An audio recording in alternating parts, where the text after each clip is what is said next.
Pastora Núbia. Graça e paz a toda igreja linda. Rapidamente, né? Para não ocupar o momento aqui da palavra. Mas eu não poderia deixar de expressar como eu estou alegre por estar aqui nessa casa, que é a minha casa, a casa da minha família. Como que eu nunca tivesse saído daqui. Não sei se vocês conseguem entender isso. Mas eu louvo a Deus por cada pessoa. Onde eu olho, eu vejo pessoas que meu coração dispara de alegria. É uma família.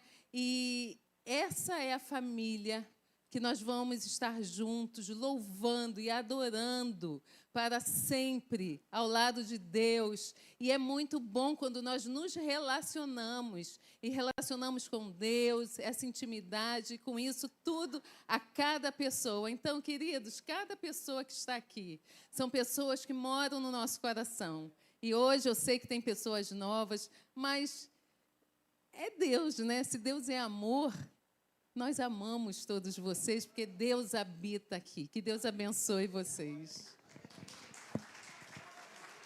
Tudo bem. Graça e paz, meus irmãos. É uma alegria para mim estar aqui. Já faz algum tempo, né, que a gente não vem aqui, mas é sempre uma oportunidade e uma alegria quando a gente pode estar junto. Vocês vão me desculpar a voz, eu estou passando uma semana muito difícil. Está misturando a situação, porque eu dei uma tosse tem 2 semanas, e agora, essa última semana, uma tosse muito seca. Aí eu resolvi comprar um xarope. Mas eu falei, para tosse seca. Aí me deram um antialérgico. Aí me deu um sono, irmãos. Se eu dormir aqui, você pede o pastor para me acordar. Mas, assim, E espero poder repartir aquilo que Deus colocou no coração, né? Só para que vocês vejam e conheçam, eu estou aqui acompanhado da minha família, parte dela, né? Está aqui a Núbia. Fique de pé, dona Núbia, de novo. Está o Daniel, meu filho mais velho, a Tamires, minha nora, a Luísa e a Júlia. Podem ficar de pé as criaturinhas aí também. A Júlia subiu já? A Júlia já foi para o Ministério Infantil. Então, essa é a minha família. Está faltando o Lucas. O Lucas, ele participa, está ajudando a plantação. Podem sentar. Ajudando a plantação de uma igreja lá na Zona Sul do Rio de Janeiro. E aí ele se envolve com isso domingo à noite e outros dias, por isso ele não pôde estar aqui. Falando no Lucas, o Lucas está com 27 anos, está concluindo a universidade, músico, crente, trabalhador, está trabalhando numa startup, numa editora, menino bom, bonito, mais alto que eu. E eu estou precisando, irmãos, encontrar uma moça nessa faixa. Pode desovar. Então, estou querendo desovar aquela criatura em algum lugar. E aí vocês me ajudam aqui, vocês já são de casa, me ajudam, porque vai que, né? Já pensou uma igreja tão assim chegada? Tem gente que está olhando espantado, porque não sabe, mas, na verdade, o pastor Jeremias fala, todo mundo conhece o pastor César. Nem todo mundo, porque tem gente que chegou depois. A última foto que eu tenho sem barba foi tirada na inauguração dessa igreja aqui. Sem barba. Essa barba aqui já está há 25 anos, sem cair. Ela vai ficando branca, mas não cai, não. E a gente inaugurou esse templo aqui e foi uma festa. O que Deus fez, claro que continua fazendo muitas coisas maravilhosas ao longo de tanto tempo, foi fazendo, mas é sempre uma honra poder voltar aqui e ver o que Deus continua fazendo. É sempre uma bênção. E se você quiser nos ajudar de alguma forma no projeto que a gente participa, eu e Núbia fomos capturados por uma situação muito, muito grave, que é o tráfico de crianças no Nepal. O Nepal é um pequeno país no sudoeste da Ásia. Está espremido entre a Índia e a China, com 33 milhões de deuses e 30 milhões de habitantes. Você não errou, não. É isso mesmo, são mais deuses do que pessoas. E lá acontece essa perversidade muito intensamente. Os dados da Unicef dão conta de 10 a 12 mil crianças traficadas todos os anos. Então, nós estamos trabalhando e aí eu coloco os livros à disposição dos irmãos para que nós possamos continuar ajudando esse projeto. Já tem, fora o que, eu não sei quantos aqui lembram-se, nós trouxemos aqui o pastor Silvio, que é um dos responsáveis lá pelo projeto Meninas dos Olhos de Deus, lá em Katmandu e toda a Ásia. Silvio está lá há 25 anos, está na capital, e nós apoiamos esse ministério lá nas montanhas, o Ministério de Anjali Tamangue. Construiu-se uma escola e nós participamos da construção de um alojamento que abriga crianças, e quando abriga, então já atrapalha todo o circuito de tráfico, e isso salva crianças dessa condição. Então, se você quiser, tem 3 títulos lá fora, um tem mais que os outros. Os Olhos Embaçados, é um livro o meu último livro que eu escrevi, tem Sorrir, Chorar e Pensar, que é o primeiro, e tem 1 ou 2 livros da história de Anjali, a história de um resgate. Se você quiser, passe lá atrás depois, adquira o livro, isso vai abençoar esse projeto, esse trabalho que a gente tem feito lá num lugar tão distante, tão longe quanto esse país Nepal, né? Eu sei que essas malignidades acontecem no mundo todo, e alguém pode perguntar assim, mas por que o senhor saiu daqui para se embrenhar lá para esse lugar tão longe? A gente não tem essas respostas, e geralmente quem pergunta isso o faz assim, numa tentativa de fazer uma crítica suave. Por que não faz alguma coisa aqui também? E a minha resposta é sempre nessa mesma lógica. Eu estou lá porque Deus pediu que eu ficasse e ajudasse aquele trabalho lá. Mas as pessoas que não estão lá, estão fazendo o que e onde? Isso que é importante. Então, que se todos nós nos mobilizarmos para ajudar, com certeza vai haver transformação, vai haver muita mudança e vai haver acolhimento. Mas vou repetir aqui o que Núbia disse, dizendo da nossa felicidade, da nossa alegria em estar aqui, hoje acompanhado pelo tio Luiz, que não é meu tio de sangue, mas ele é conhecido assim, que é um administrador da nossa igreja. Fique de pé aí, tio Luiz, por favor, olha aí. Que coisa, 80 anos tem mais vigor que muita gente de 50. Um moço extraordinário, esse moço aí. Está o pastor Paulinho também, que eu duvidava que ele não viesse hoje, né? O pastor Paulinho está ali também, mas o pastor Paulinho já é uma moeda mais circulante do meio, né? Está sempre nas programações. Não sei se veio mais alguém lá da igreja. Então, eu já faço aqui, aproveitando que o pastor Miquel não está, mas o pastor Jeremias, meu amigão do peito, dia 20, no mês de dezembro, nós vamos celebrar os 25 anos da igreja, agora lá na Taquara, né? E se você quiser participar, a gente vai divulgar essa história, e quem quiser participar, claro, pergunte ao pastor se você pode ir, mas ele vai liberar, e você poderá participar dessa história que vocês têm parte. Essa igreja tem parte nessa história da minha vida, né? A gente aqui, quando a gente encontra com os irmãos aqui da igreja e com esse lugar em particular, isso fala muito para a gente, fala profundamente para nós, porque aqui era a casa de um irmão, de um presbítero muito querido e muito destemido, que subia o monte ali. Eu acho que nem pode mais subir aquele monte, pode? Eu acho que não, cercaram tudo, né? Não pode mais subir. E a gente subia ali para orar. Eu, menino, já era levado. Era bom dormir no monte, irmãos, coisa maravilhosa. Eu gosto também de dormir na igreja, mas no monte é bem melhor. O monte é bem melhor, não é? Portanto, se você está com sono, durma, fique à vontade. Porque tem gente que não consegue dormir. E em lugar nenhum, pastor Jeremias. Tem que tomar remédio para dormir. Chega no culto, dorme. E tem gente atrapalhando o irmão. Deixa dormir o irmão, rapaz. Coisa boa, coisa boa. Então, essa história de muito tempo, de muita longevidade, do tempo dos meus avós, essa igreja que tem a ver com tantas famílias, tanta gente, como a gente viu aqui, a família da Jurema, que a gente... olha, Jurema contando essas histórias, eu fui no casamento da Jurema e do Crispim. Eu fui, desse tamanhozinho, mas eu fui. Então, olha bem como é que é essa coisa de igreja. Isso faz parte de uma história que marca a alma da gente para o resto da vida. Então, celebre sempre a sua história, celebre sempre a sua igreja, celebre tudo isso. Nós estamos aqui para falar sobre essa questão tão singular para os nossos dias, sobre a questão da família. E há quem pense nesse universo, quando se pensa em família cristã, se pensa em gente que é sempre abençoada, que está sempre vivendo alguma coisa boa e feliz. Mas nem sempre essa é a realidade. Muitas vezes, mesmo sendo fiel ao Senhor e mesmo sendo temente ao Senhor, as coisas podem sair daquilo que a gente planejaria.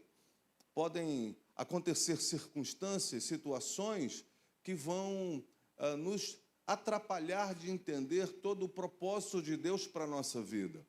E a gente, muitas vezes, não consegue conceber isso mentalmente, porque estamos tomados por uma teologia triunfalista que vai falar para nós que se você está muito bem com Deus, toda a sua vida vai dar certo. Se a sua vida está fundamentada nas Escrituras, tudo vai dar certo. Se você está sendo fiel ao Senhor, tudo vai dar certo. Mas a vida não é tão linear assim. A realidade, a verdade é que a vida não é tão linear dessa forma. A gente pode estar servindo a Deus, a gente pode estar sendo fiel ao Senhor, a gente pode ser temente ao Senhor, e mesmo assim algumas coisas saírem do controle, fugirem do nosso controle e acontecerem até situações que vão nos levar para alguma coisa que, algum lugar, até mentalmente falando, vão levar para um lugar de desespero, de angústia, de tribulação, e a gente não vai saber o que fazer em alguns momentos.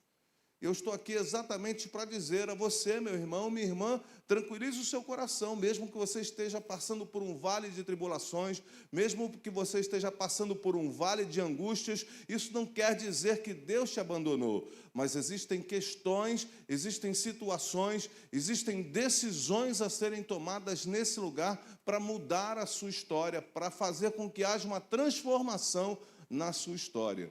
E eu quero concentrar a nossa reflexão dessa noite num texto que é muito conhecido, que está registrado no segundo livro dos Reis, no capítulo 4.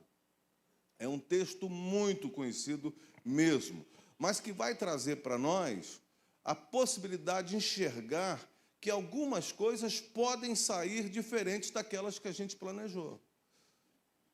Quantas coisas você já planejou na sua vida e orou muito por elas, mas não saiu como você pensava?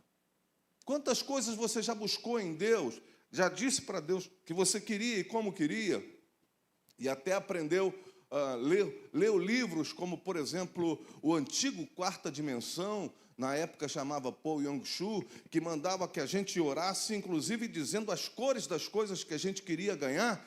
Mas você orou, você jejuou, buscou a Deus, fez tudo, mas nada saiu conforme você pensou. Nada saiu conforme você orou. Nada saiu conforme você pediu. E talvez você esteja pensando assim, eu acho que a minha bateria espiritual está fraca. Eu acho que eu não estou muito bem. Calma, irmão. Pode ser que tudo que esteja acontecendo, mesmo contrariamente à sua vontade, esteja cumprindo um propósito eterno de Deus na sua vida. Portanto, descanse o seu coração.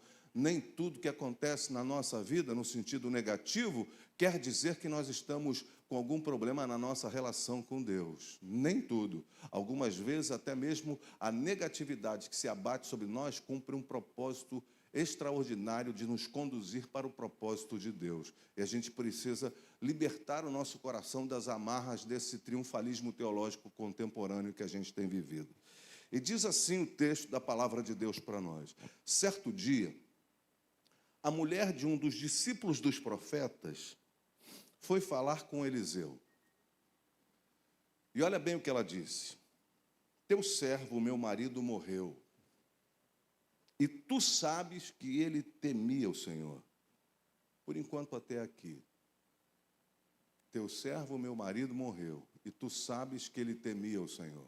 Olha bem, era um servo fiel, temente ao Senhor, mas que foi abatido pelas circunstâncias da vida.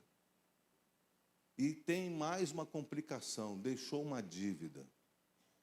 A gente pensa assim, meu Deus, se a gente estivesse vivendo tudo certinho, a minha vida estava de vento em popa, o dinheiro estaria na minha conta, eu estaria andando muito bem, estaria com muito dinheiro, estaria tudo dando certo, porque essa é a teologia que se ouve, mas eu vim aqui para tranquilizar o seu coração. Deus não está atrelado à teologia triunfalista dos nossos dias. Deus faz sempre o que quiser, na hora que quiser, e Ele vai abençoar a sua vida e até mesmo vai transformar as situações negativas em positivas.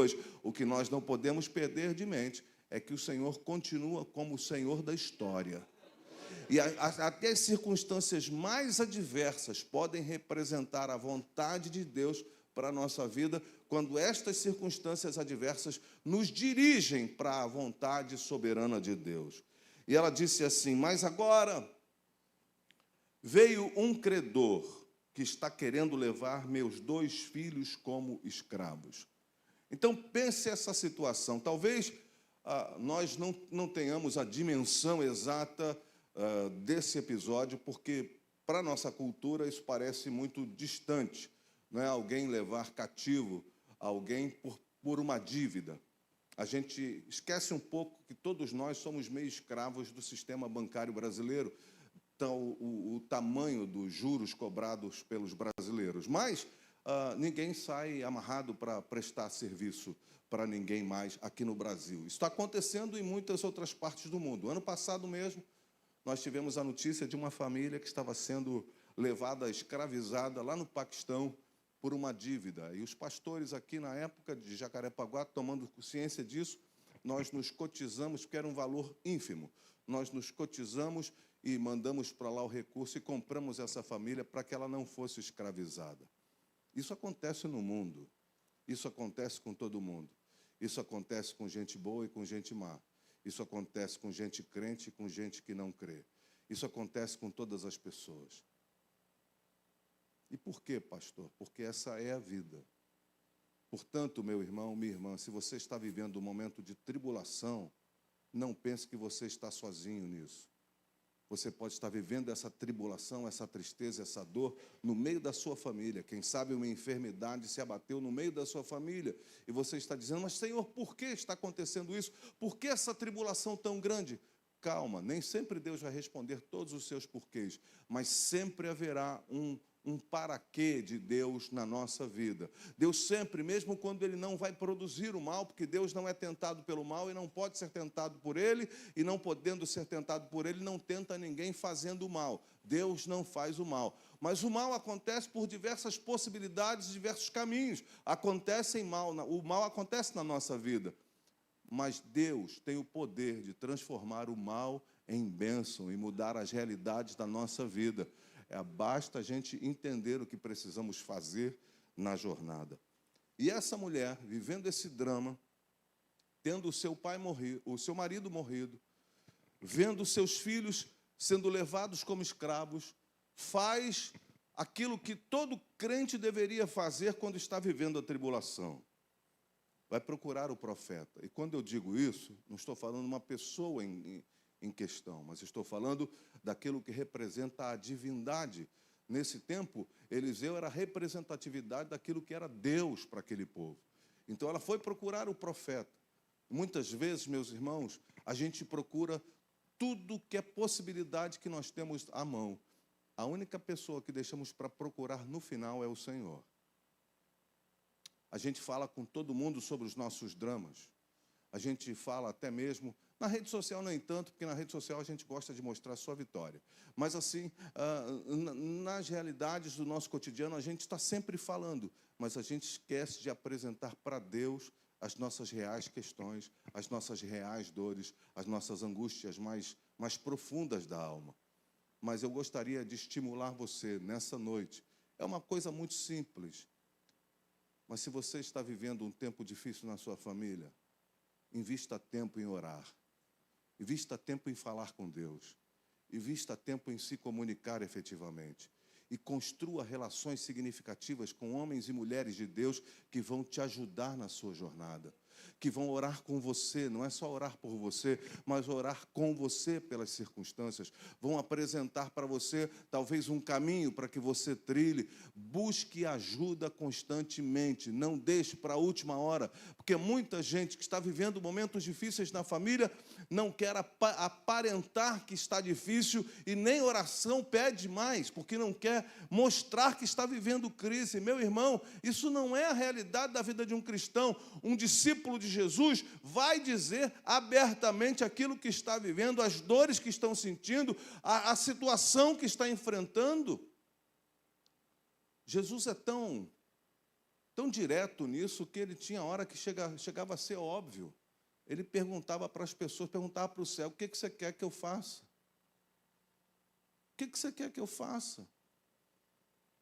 E muitas vezes a gente pensa assim, mas não seria óbvio? Mas ele quer que a gente expresse, ele quer que a gente diga. Você está vivendo alguma coisa mais dramática na sua família? Diga para o Senhor. Você está vivendo um momento difícil no seu casamento? Diga isso para o Senhor.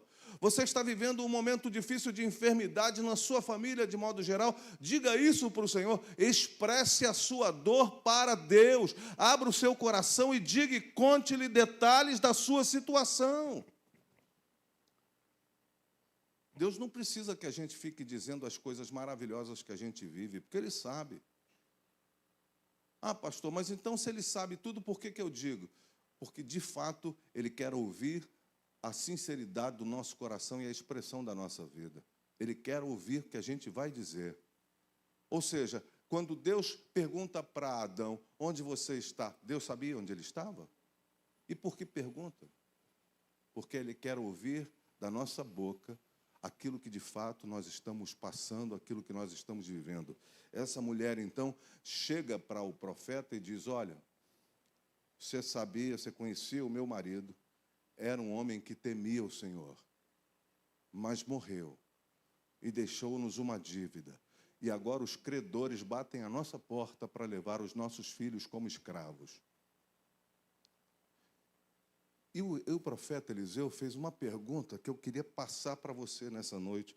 E se você esquecer tudo o que eu disser, se você esquecer tudo, pode ser que aconteça, não esqueça essa pergunta que o profeta fez àquela mulher. A primeira pergunta é: como posso ajudá-la? Essa é uma pergunta importante, porque muitas vezes a gente pede ajuda, mas não sabe nem como essa ajuda pode chegar para nós. Se alguém chegar para você e perguntar hoje: como eu posso ajudar você? O que você dirá para ele? Se alguém perguntar para você hoje: como eu posso ajudar a sua família? O que você dirá para ele hoje? Se alguém disser para você assim: como eu posso fazer para te ajudar? O que você de fato está precisando? Você sabe exatamente dizer o que está acontecendo? Muitas vezes, meus irmãos, nós estamos vivendo a reboque da nossa história e não tomamos consciência de verdade daquilo que está acontecendo conosco. Portanto, é fundamental que eu e você assumamos um compromisso de realidade, de entender e perceber tudo pelo qual nós estamos passando. Como é que eu posso ajudar você? Como é que eu posso ajudar você? E a segunda pergunta eu quero que você grave no seu coração. Ele pergunta: o que você tem em casa? O que você tem em casa? Muitas vezes, a gente está tão desanimado e tão desiludido que quando a gente olha para dentro da nossa casa, a gente acha que não tem mais nada que seja útil nem bom. Talvez existam pessoas aqui hoje que estejam dizendo para si mesmo: a minha casa não tem mais saída, não tem mais jeito, não tem mais nada bom lá. E aí a resposta que você vai dar é exatamente a mesma coisa que essa mulher começou a responder: eu não tenho nada em casa. Eu não tenho nada. Mas aí ela se lembra de alguma coisa que tem, a não ser uma botija de azeite. Eu não tenho nada, a não ser uma botija de azeite. Deixe-me dizer uma coisa a você, meu irmão, minha irmã. Deus não precisa de muito para mudar a sua vida. Deus não precisa da grandeza que as pessoas propõem para mudar a sua história. Deus não precisa de muitas circunstâncias para mudar quem você é e a sua história. Deus pode pegar alguma coisa muito pouca que você colocar nas mãos dele e mudar completamente a sua história, a sua família e a história da sua família. Ele tem o poder de fazer essas coisas. Ele tem o poder de mudar o tempo. Ele tem o poder de mudar as estações. Ele tem o poder de mudar as circunstâncias. Ele pode mudar qualquer coisa, desde que nós sejamos completamente honestos diante do Senhor. O que você tem em casa? E aquela mulher, então, vai dizer, eu não tenho nada, a não ser uma botija. Então ele disse para ela, vá pedir vasilhas emprestadas a todos os vizinhos, mas peça muitos. Depois entre em sua casa com seus filhos e feche a porta. E aqui talvez comece um drama para nós. Um drama nesse tempo que a gente vive de conexões que se espalham pelo universo digital. Hoje nós estamos bem mais dedicados a conquistar milhões de amigos. Porque nos anos 70, quem queria conquistar 1 milhão de amigos era o Roberto Carlos, e mesmo assim era para bem mais forte poder cantar. Hoje em dia, não.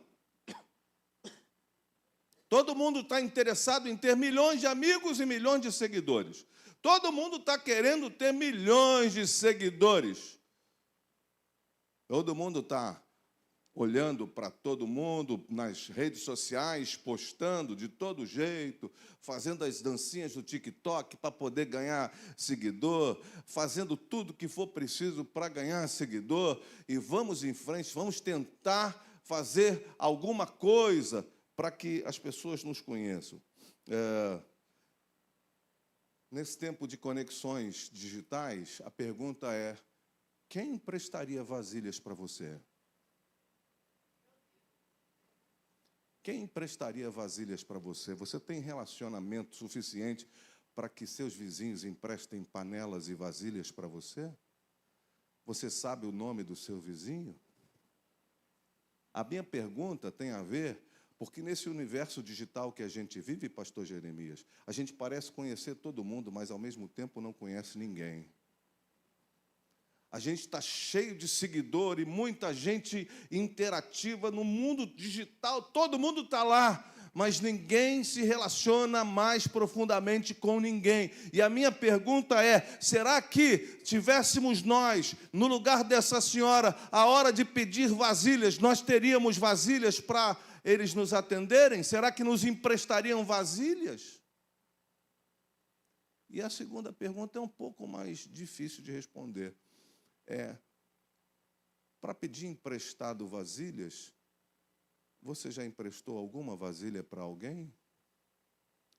Porque muitas vezes, meu irmão, minha irmã, a gente reclama do que a gente mesmo não faz.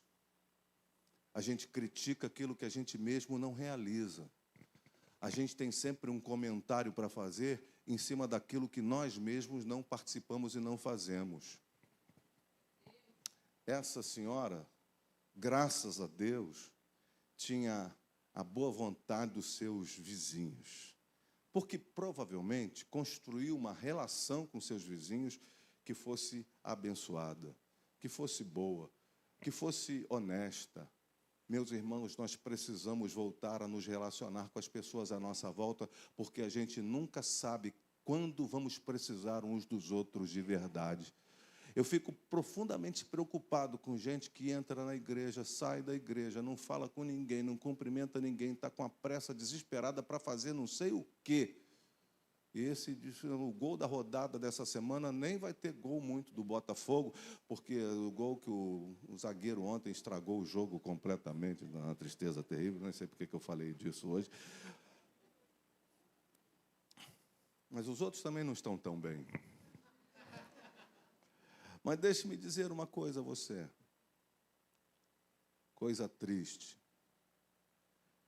é ter a necessidade de alguma coisa, mas não ter a condição de pedir ajuda porque não se relacionou. Coisa triste é quando alguém diz para mim: pastor, ninguém fala comigo, e eu tenho que perguntar de volta: e com quantos você fala?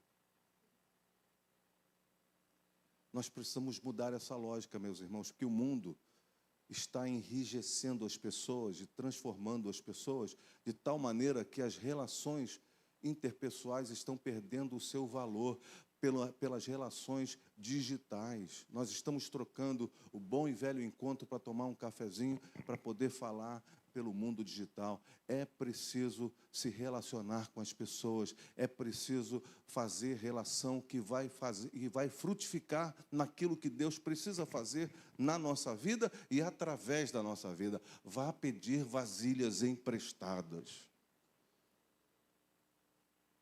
Talvez essa seja uma missão para vocês amanhã. Não precisa pedir vasilha. Quem sabe oferecer um cafezinho para a vizinha, para o vizinho. Mas ele é chato, pastor. Ele é desagradável, pastor. Ela é fofoqueira, pastor. Mas quem sabe não é ele ou ela que está precisando da sua ajuda e da sua intervenção. Nesse universo e nesse tempo de pessoas digitalizadas, o mundo está tomado por egoísmo e cada um de nós só procura os próprios interesses. Mas para que a gente consiga vasilhas vazias, a gente vai precisar se relacionar com as pessoas como elas estão e com quem elas, de fato, o que elas têm ou não. E nós vamos poder fazer essa caminhada em nome de Jesus. Vá pedir vasilhas emprestadas. E os meninos foram. Sabe, um outro grande drama que nós estamos enfrentando nas famílias é que cada um procura o seu próprio projeto e se lança no seu próprio projeto. E aqui, essa mulher, com esses meninos, se lançaram no projeto de Deus para a vida deles. Eles saíram juntos, os meninos saíram para buscar as vasilhas que precisavam. Já pensou? Se o menino dissesse: não vou não, mãe, eu não vou fazer outra coisa, vou tentar arrumar de outro jeito, vou tentar resolver de alguma outra forma. Sabe, meus irmãos, esse tempo que estamos vivendo, é necessário que as famílias tenham na sua visão a condição de entender que precisam trabalhar juntas pela transformação da nossa realidade. Trabalhar junto, estabelecer aquilo que vamos fazer e ir atrás disso, fazer aquilo que de fato é preciso ser feito e fazer junto. Muitas vezes nós estamos tão tomados por esse individualismo radical que a gente está vivendo nos nossos dias, que nós não estamos conseguindo buscar, na parceria com nossa família, as respostas que precisamos. Então, eles conseguiram vasilhas, conseguiram muitas vasilhas. E eu tenho a impressão que foram muitas e muitas e muitas vasilhas, por como termina o texto. Ela começou a colocar azeite nas vasilhas, só tinha uma botija de azeite. Ela começou a derramar azeite. E o azeite não acabava. O azeite não acabava. O azeite não acabava. O azeite não acabava. E as vasilhas estão chegando, e toma azeite, mas só tinha um pouco de azeite, mas o azeite não acaba. Deixe-me dizer uma coisa, na nossa mão, o azeite pode acabar rápido, mas quando Deus coloca as mãos dele, o azeite não vai acabar. Quando está na vontade de Deus, o azeite não vai acabar. E eles foram virando o azeite e a vasilhinha, a mulher já estava segurando, talvez pedindo apoio do filho aqui. Segura a minha mão, porque não está acabando o azeite de jeito nenhum. Vai mudando e vai colocando vasilha, vai colocando panela, vai colocando as vasilhas e o azeite está correndo, o azeite está correndo, o azeite está correndo e não para de correr azeite. Coisa extraordinária.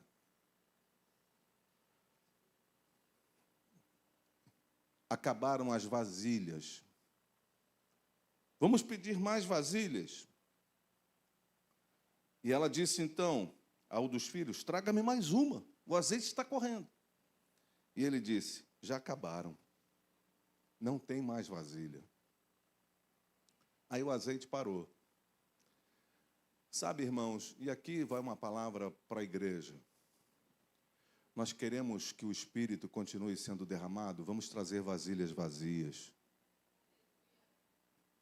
Ao invés de achar o culpado por que o azeite parou de derramar, vamos continuar trazendo vasilhas vazias. O mundo está cheio de vasilhas vazias. A sociedade está cheia de vasilhas vazias, precisando ser buscadas, precisando ser encontradas, porque enquanto houver uma vasilha vazia, haverá azeite na botija. E aí, depois de acabar, o profeta, então, ela vai ao profeta e diz, olha, agora eu estou aqui, talvez a maior dona do depósito de azeite da minha cidade.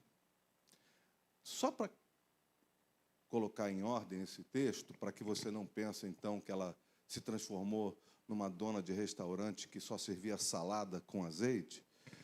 Azeite, nessa época, não era só para colocar na salada. Azeite era aquilo que seria e serviria como combustível para quase tudo que se fazia e para tudo que era importante, inclusive para remédios, para ungüentos, para tudo que era importante, o azeite fazia parte da composição. E aí o profeta disse para ela uma coisa, por isso que eu tenho certeza que as panelas foram uma quantidade enorme de coisas. Porque o profeta disse só uma coisa para ela: vá, vende tudo, paga a sua dívida, e você e seus filhos vivam do que restar. Vivam. Aquela mulher que não tinha nada na linguagem dela, agora se transforma na maior comerciante de azeite da sua cidade e, quiçá, da região. Mas o que ela disse que tinha? Nada. Talvez eu esteja com pessoas aqui hoje que estejam dizendo exatamente isso. Não tem mais nada. A minha família não restou mais nada. A gente que, quando vê a família da Jurema aqui, fica até com um pouco de inveja. Puxa vida, por que a minha família não está aqui também? Irmãos, vamos apresentar aquilo que a gente acha que é nada nas mãos do Senhor, porque Ele pode fazer do nada tudo. Ele pode mudar toda a estrutura da nossa vida. Ele pode fazer coisas que nós nunca nem imaginamos. Quantas vezes, pergunto para você, quantas vezes na Bíblia, antes desse episódio, há multiplicação de azeite? Alguém lembra de mais alguma? Hein, pastor Paulinho, o senhor conhece a Bíblia de trás para frente, de frente para trás, no hebraico, no grego, no aramaico? Pastor Paulinho é um fenômeno. Tem mais antes desse texto? Depois desse texto? Multiplicação de azeite? Deus não precisa de alguma coisa que existe, porque Ele pode fazer alguma coisa que é inédita. Ele pode operar alguma coisa completamente nova na sua vida. Se você for honesto o suficiente para dizer o que você tem em casa. Você vai continuar dizendo, eu não tenho nada? Eu quero que você olhe para dentro da sua relação familiar. Você vai continuar insistindo em dizer que não tem nada? Então entregue esse nada nas mãos do Senhor, que Ele pode transformar esse nada em tudo. A gente pode ficar em pé, pastor?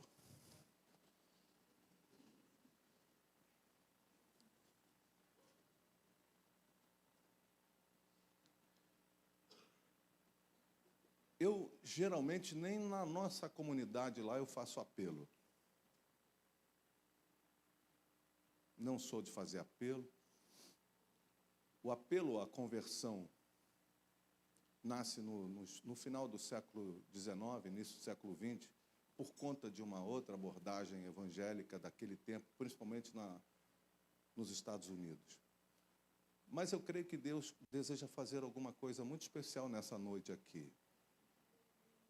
E eu quero convidar você que ouviu essa palavra, e mesmo que ela não esteja sendo contundente, nem teologicamente perfeita, mas alguma coisa, enquanto eu falava aqui, aconteceu no seu coração. Enquanto eu falava aqui, alguma coisa estava acontecendo no seu coração, na sua vida. Você talvez estivesse olhando para a sua vida, como aquela mulher chegou para contar a sua tragédia, chegou para dizer, olha, está tudo ruim, está tudo acabando, minha vida não tem mais saída, não tem mais jeito. Eu quero que Deus unja seus olhos hoje para você ver exatamente quais são as questões que você tem em casa, que Deus vai usar para mudar a sua história e a história da sua família. Muitas vezes a gente está olhando aquilo que as pessoas talvez queiram, ou que nós gostaríamos de ter. Ah, se eu tivesse isso, a minha vida seria mudada. E talvez o que você tenha seja exatamente a semente para mudar tudo que você talvez nunca imaginou. Feche os seus olhos, por gentileza. Eu quero convidar pessoas aqui que precisam orar comigo nessa hora. Gente que estava talvez olhando para sua casa, para sua família, meio desanimado, meio desiludido, meio sem saída, no meio de angústias e talvez de tribulações tão terríveis, mas que sabem que podem sair daqui completamente transformados pelo que Deus pode fazer na sua história e na sua família.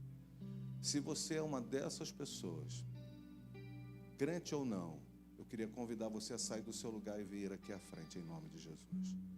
Você pode ser crente, como aquela mulher chegou e disse assim, olha, o meu marido, se eu conhecia, ele era temente a Deus, mas situações terríveis aconteceram na vida dele. E a gente não sabe. Mas eu quero convidar você a sair do seu lugar, a olhar para dentro da sua casa, e ao invés de ficar pensando que lá não tem nada, saiba, lá tem alguma coisa que Deus pode pegar e usar para transformar a sua história. Pode chegar um pouquinho mais para frente, para outras pessoas poderem chegar também. Os irmãos estão vindo, as pessoas estão chegando. Eu não conheço as histórias, eu não conheço as pessoas. Conheço alguns, não conheço outros. Mas Deus sabe o que cada um aqui está passando. Deus sabe a realidade que está passando cada pessoa. Deus conhece cada uma dessas realidades. E eu quero declarar em nome de Jesus que Deus pode mudar histórias profunda e definitivamente. Nós só temos que fazer a nossa